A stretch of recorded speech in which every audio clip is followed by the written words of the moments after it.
ဒီနေ့ဗီဒီယိုလေးမှာတော့ Golden Road လို့နိုင်ငံတကာမှာလူသိများတဲ့မြန်မာပြည်ရဲ့ JTO ဘုရားကြီးဖြစ်တည်ပုံကိုတင်ဆက်ပေးသွားမှာဖြစ်ပါတယ်။ဒီဗီဒီယိုထဲမှာတော့ဘာသာရေးရှုထောင့်တွေမှာကသိပ္ပံရှုထောင့်၊ဘူမိရှုထောင့်၊လောကီဝိဇ္ဇာရှုထောင့်တွေကနေပါ JTO ဘုရားအကြောင်းကိုအတွင်းကျကျတင်ဆက်ပေးသွားမှာဖြစ်လို့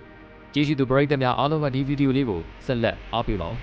။ပထမဆုံးအနေနဲ့ဒီကြောက်တုံးရှိရာမြေမျက်နှာသစ်တွေကိုအသေးစိတ်ပြောရမယ်ဆိုရင်ဒီကြောက်တုံးကြီးဟာမြန်မာပြည်ရဲ့မွန်ပြည်နယ်ကြိုက်ထုံမြို့ကပေါင်လောင်းတောင်တန်းကြီးပေါ်မှာတီတီလေးမေးတင်နေတာဖြစ်ပါတယ်။ပင်လယ်မျက်နှာပြင်ထက်အမြင့်ပေ3600ကျော်မှာတည်ရှိနေတဲ့အတွက်တောင်တန်းကြီးဟာတိမ်တိုက်တွေနဲ့နီးကပ်နေတဲ့အောင်ခန်းစားနေရတဲ့အထိမြင်မာလာပါတယ်။တောင်ပေါ်ကိုရောက်ဖို့ဆိုရင်ကင်မော့စကန်ကနေတဆင့်တောင်တက်ကားကြီးတွေကိုစီးပြီးမတ်ဆောက်တုံးနဲ့တောင်ပလန်ကူးလေးကိုရင်ထိတ်ထိတ်နဲ့တက်ရပါတယ်။ဒါဆိုရင်ဒီလောက်မြင့်တဲ့တောင်ပေါ်ကိုဒီကြောက်တုံးကြီးကဘယ်လိုရောက်လာသလဲ။ဘယ်ခေတ်တည်းကရှိသလဲဆိုတော့ဆက်လက်လေ့လာရအောင်ပါ။ဘူမိဗီဒရှုထောင့်ကကြည့်မယ်ဆိုရင်အစူပါဂျိုက်တီယိုကြောက်တုံးကြီးတည်ရှိအောင်တောင်ကြီးရဲ့တက်တာ2.65 တန်းကနေ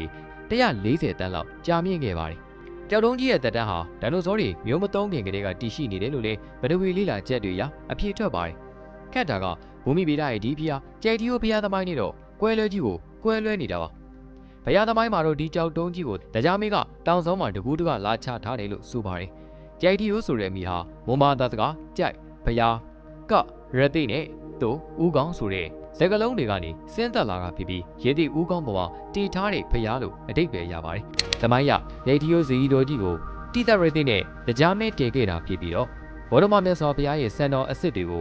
ထာပနာထားတယ်လို့ကြည်ကြပါတယ်။ဒဏ္ဍာရဆိုရင်တော့မြတ်စွာဘုရားစီကစံတော်တဆူစီရရှိခဲ့တဲ့တိတရသိ၊တိရသိနဲ့နာဂရသိဆိုတဲ့ညီနောင်သုံးပါးဟာစံတော်တွေကိုသူတို့ရဲ့ရှောင်းတုံးတွေထဲမှာဘယုတစိုက်သိမ်းဆဲခဲ့ကြပါတယ်။တိရရသိနဲ့နာဂရသိတို့ကွယ်လွန်သွားတယ်ကသူတို့ရဲ့စံတော်တွေကိုဈေးညှိုက်တဲ့သုံးလုံးအောင်အသီးသီးထာပနာခဲ့ကြပြီပဲပိတရသေကြီးကတော့သူ့ရဲ့စံတော်ကိုသူ့ရဲ့ဦးကောင်းတံတန်နဲ့တူတဲ့ကြောက်တုံးကြီးပေါ်မှာပဲတည်ကျင်တယ်လို့တရားမင်းကိုကူညီတောင်းပါတယ်။ဒါကြောင့်မဲတရားမင်းဟာသမုတ်တရားထဲကနေယတိဦးကောင်းနဲ့တူတဲ့ဒီကြောက်တုံးကြီးကိုရှာဖွေတွေ့ရှိခဲ့ပြီးဂျိုက်တီယိုတောင်ပေါ်ကိုပင့်ဆောင်ခဲ့ကစံတော်ရှင်ကိုထာပနာပြီးဈေးတီတဲခဲ့တာဖြစ်လို့ယတိဦးကောင်းနဲ့ရွက်ထားတယ်ဆိုတဲ့အတိတ်ပဲနဲ့ကြက်ကတိယိုယတိရွက်တော်ဖရာလို့ခေါ်ရာကနေခေဆက်ဆက်ကြိုက်တီယိုလို့စကားရွေရောလာခဲ့တာဖြစ်ပါတယ်။ဒီတော့ဘူမိတိုင်းနာချက်တွေကဒီကြောက်တုံးကြီးဒိုင်နိုဆောလက်ထက်ကလေးကရှိတယ်လို့ပဲယုံရမလားဘုရားသမိုင်းကိုပဲလက်ခံရပါလားမသိကြပါဘူးဒါပေမဲ့ဟုတ်တရားမင်းကဘုရားတဲ့ကိုကြောက်တုံးရှာတဲ့အချိန်မှာအဲ့ဒီတောင်တန်းပေါ်ကကြောက်တုံးကိုပဲအလွယ်ယူလိုက်တယ်လို့တွေးရမယ်လို့ထင်တယ်ဘယ်လိုပဲဖြစ်ဖြစ်ပ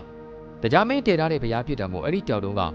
လက်ဒီဝါရီရဲ့အစွမ်းနဲ့ပြုတ်ကြတာလို့ဒေသခံတွေကပြောစမှတ်ပြုကြပါတယ်ဒေသခံတွေရဲ့စကားအရဆိုရင်ကြောက်တုံးနဲ့အောက်ခံကြောက်သားကြမှာအဲ့ချီကျိုးတပင်ကိုဘိုးဘက်ဒီပဲလွတ်လွတ်လပ်လပ်ဆွဲဖြတ်လို့ရတယ်လို့ဆိုပါတယ်ဒေသခံတွေကတော့တဘိုးတော်ကြောင့်ကြွနေတယ်လို့လက်ခံကြပါတယ်ဒါပေမဲ့လည်းတဘိုးတော်ကိုအသာဖိလိုက်ပြီးလေးလေးတွေးကြည့်မယ်ဆိုရင်ကြော်တုံးတစ်ခုလုံးလေးပေါ်ပြန်နေတဲ့ဆိုတဲ့ကိစ္စဆက်ပြီးတော့နေကုန်ထုတ်စရာပါ။ဒါကြောင့်မင်းကြော်တုံးကြီးရဲ့ပတ်သက်တဲ့အချက်အလက်တွေကိုရှာဖွေခဲ့ပါ။မှတ်တမ်းတွေကကြော်တုံးကြီးရဲ့အလေးချိန်က617.45တောင်ရှိပြီးဒူတယ်ကတော့244.58မီတာရှိပါတယ်။မှန်းတင်နေဆိုရင်တော့လုံးဘက်ကပေ90လောက်ရှိပါ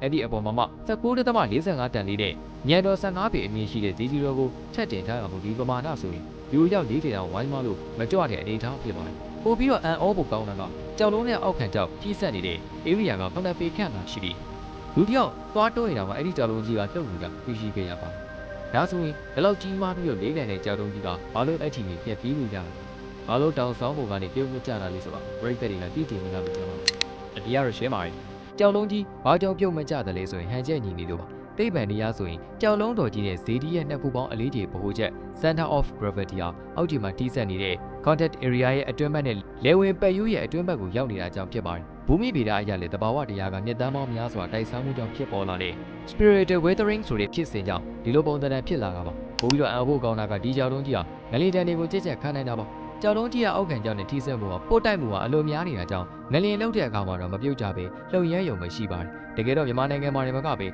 ဒီလိုမျှချီနေတဲ့ balancing rock လို့ခေါ်တဲ့အန်ဟောပေကြောက်တုံးတွေကကမ္ဘာနေရာအနှံ့ပြောင်းအောင်ရှိကြပြီး sleeping cyan လို့ခေါ်တဲ့ရုရှားကကြောက်တုံးဆိုလေဂျိတ်ထူးနဲ့အလားတန်တဲ့အတူတူပါအာဂျင်တီးနားနိုင်ငံကယူလီယာကြောက်တုံးကြီးဆိုရင်တော့မပိုပြီးအန်ဟောဖို့ကောင်းပါတယ်ဒါပေမဲ့ကြောက်တုံးပြဿနာကိုဖြေရှင်းလို့ပြီးလို့ဂျိတ်ထူးရဲ့စိတ်ဝင်စားစရာကောင်းတာကပုံသွားတာမဟုတ်ပါဘူးဒီလောက်နေပဲကြီးတဲ့ဂျိတ်ထူးဘုရားကြီးဟာတမိုင်းတွေကနှစ်ပေါင်း2400လောက်ပျောက်ကွယ်သွားပြီပူပါတယ်တေချာနားလည်အောင်ပြောရမယ်ဆိုရင်ဂျိတ်ထူးဘုရားရဲ့တက်တန်းကြောင်းဂျိတ်ထူးစီတီတေပုံအကြောင်းစစ်ကဲတော်မင်းမောင်ရွှေတော်ကြီးမော်ရာဆိုရင်ရမှာအခိုင်အမာဖော်ပြထားပါတယ်။ဒါပေမဲ့လည်းအစိုးရမော်ရာဆိုရင်ကလွယ်ပြီးတခြားသောမြန်မာမင်းများအားလုံးဟာဂျိုက်တီယိုဘုရားအကြောင်းကိုလုံးဝမရေးသားပြပါဘူး။အဲတော့ဂျာမင်းကျဲစသားမင်းတို့လို သာသနာပြုမြေမောင်းများစွာပေါ်ထွန်းလာခဲ့တဲ့ကာလတွေမှာစံတော်ရှင်စီတီဖြစ်တဲ့ကျဲတီဦးကြောင့်မတ်တန်းတင်ထားတာလုံးဝမရှိပါဘူး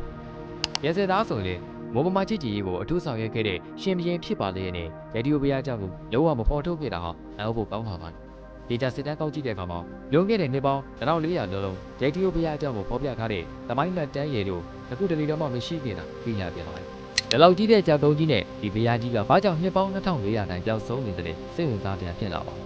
ဒီလိုပညာရှင်တွေကလည်းအဲ့ဒီခေတ်ကတောတောင်တွေကအခုတက်ပို့ပြီးထူးထွန်းလို့တော့လမ်းမဆက်တွေအလုံးခက်ခဲတာကြောင့်လို့လေယူဆကြပါတယ်။တချို့ကလည်းစစ်မှတ်ဖြစ်ပေါင်းမှုတွေကြောင့်သမိုင်းမှတ်တမ်းတွေပြည့်စည်သွားတာကြောင့်လို့လေခံနိုင်ကြပါတယ်။ဒီလူကြီးကတော့လက်ဖွဲ့ထားရလို့ယုံကြည်ကြပါတယ်။ဘလို့ပဲဖြစ်ဖြစ်ပါခရစ်နှစ်1823ခုနှစ်ဗာကြီးတော်ဘုရားလက်ထက်ဗမာအင်္ဂလိပ်မြန်မာစစ်ပွဲမပြည့်ပွားမီတနေ့ခန့်လိုမှာဒီဘုရားကြီးရဲ့သမိုင်းကပြန်ပေါ်လာခဲ့ပြီးစစ်တောင်းမျိုးဝုံမင်းလာတင်ကတူဟာတောကြီးမြန်မဲတွေမှာပျောက်ဆုံးနေတဲ့ကျဲတီယိုစီတီကိုပြန်လည်ရှာတွေ့ခဲ့ပါတယ်။ဗဇက်ပြောရာဇဝင်ရအဲ့ဒီတုန်းကကြောက်တုံးကြီးပေါ်မှာဇီတီရဲ့ညံတော်3000လောက်ပဲမြင့်တယ်လို့ဆိုကြပါတယ်။ဒါကြောင့်မင်းလာတင်ကတူကဇီတီတော်လေးကိုငုံပြီးညံတော်12000ရှိတဲ့ဇီတီတိကိုတဲကောင်စစ်တောင်းမျိုးကနေဇီတီအရောက်လမ်းဖောက်ခဲ့တာမို့ကျဲတီယိုကိုလူသွားလူလာစီကားလာစီခဲ့ပါတယ်။အဲ့နောက်ပိုင်းမှာတော့ဗုဒ္ဓဘာသာမြန်မာလူမျိုးမှန်ရင်တတမတကောင်ကျဲတီယိုကိုတစ်ခေါက်တော့သွားရောက်ဖူးမြော်တင်တယ်လို့ခံယူရတဲ့အထိကျဲတီယိုဘုရားကြီးကနာမည်ကျော်ကြားလာခဲ့တာပါ။ကျဲတီယိုဘုရားမှာနောက်ထပ်ထူးခြားတဲ့ဒလေးတစ်ခုကတော့အမျိုးသမီးတွေကြောက်တော်ကိုဓာတ်ရိုက်ထီတူးကိုမရှိတာဖြစ်ပါတယ်။ဒါကြောင့်ပဲအမျိုးသမီးတွေကအဝေးကနေပဲဖူးမြော်ကြရပါတယ်။ဘုရားဖူးလာသူတွေကမိမိတို့ရဲ့ကံစားတာတက်စီဖို့နဲ့စီးပွားလက်လာပါပွင့်လန်းစီဖို့ကိုရွေပြီးကိုလုံးဝင်းအောင်ကြောက်တုံးကြီးရဲ့မျက်နှာပြင်တစ်ခုလုံးရွှေရောင်တဝင်းဝင်းဖြစ်နေအောင်ရွှေတင်ကန်းတွေကိုတလားပြီးတလားကတ်လူကြပါတယ်။ဘုရားရင်မြင်တော်ပတ်ဝန်းကျင်မှာကျဲတီယိုလေးကြောက်တုံးငယ်ဘိုးဘိုးကြီးနဲ့ရဲသိတောင်စတဲ့ဆက်ဆက်တည်ရှိနေတဲ့နေရာတွေကိုလည်းဘုရားဖူးတွေမဖြစ်မနေတွားရောက်လေရှိတဲ့နေရာတွေဖြစ်ပါတယ်။အထူးသဖြင့်တော့ညဘက်တွေမှာဘုရားဖူးရတာတကယ်ကိုပန်းစားချက်တွေကူးပြစီပြီးတက်ပယ်လာပါတယ်။စီမီတွေအမွေးတန်နဲ့တွေနဲ့အေးစိတ်နဲ့တောင်ပေါ်လေးတွေကြားမှာကျဲတီယိုဘုရားစီတော်ကိုဖူးမြော်ရတာဟာစိတ်ကိုလည်းငြင်းအေးစေပါတယ်။ဒါဒီမှာကပဲနဲ့ဘုရားကြီးတည်ရှိရာအစူပါတောင်တန်းတော်ဝဲမှာဝိဇာတို့ပျော်ပါကြတယ်လို့လည်းအယူရှိကြပါတယ်။ကျဲတီယိုတော်နဲ့ဖန်တိုင်းရှင်ဆက်နေမှုတွေကလည်းဘုရားဖူးလာသူတွေကြားထဲမှာတော်တော်လေးနေကြီးစေပါတယ်။ဒါကြောင့်အနည်းဆုံးပြောရမယ်ဆိုရင်ဗီဒီယိုဘုရားကြီးကိုဖြစ်တည်မှုကဖတ်တော့မှာကွဲလွဲမှုတွေဘေးကုန်းထုတ်စရာတွေအငင်းပွားစရာတွေရှိနေတယ်နဲ့ဘုရားဖူးပြည်သူတွေအတွက်ကတော့အမြဲတမ်းတပ်ပယ်နေစေပါမယ်။ဒီဗီဒပညာရှင်တွေရောသိပ္ပံပညာရှင်ခေတ်လူငယ်တွေရောနဲ့ဒီဝါရီကြောင့်လို့ယူဆကြတဲ့လူကြီးတွေတော့ပါဘလောက်ပဲညင်းခုန်နေပါစေဘုရားကြီးကိုဖူးမြော်ရတဲ့အခါမှာအမြဲတမ်းရင်ကိုအေးချမ်းသွားစေပါတယ်။ကဲပရိသတ်များခင်ဗျာမြန်မာပြည်မှာတည်ရှိတဲ့တဆူကြီးသောဇန်တော်ရှင်ကျဲတီယိုစီတော်မြတ်ကြီးကိုအခုလိုစွန်းစွန်းလေးနားထောင်ကြတာစိတ်ချမ်းသာမယ်လို့ထင်ပါတယ်။နောက်တစ်လေကျွန်တော်တို့ရဲ့ channel ကလေစိတ်ဝင်စားစရာကောင်းတဲ့တပိုင်းဘူးတူတာစုံစုံလင်းလင်းကိုတင်ဆက်ပေးသွားမယ်လို့ channel လေးကို like and subscribe လုပ်ခဲ့ပါအောင်အားလုံးကိုကျေးဇူးတင်ပါတယ်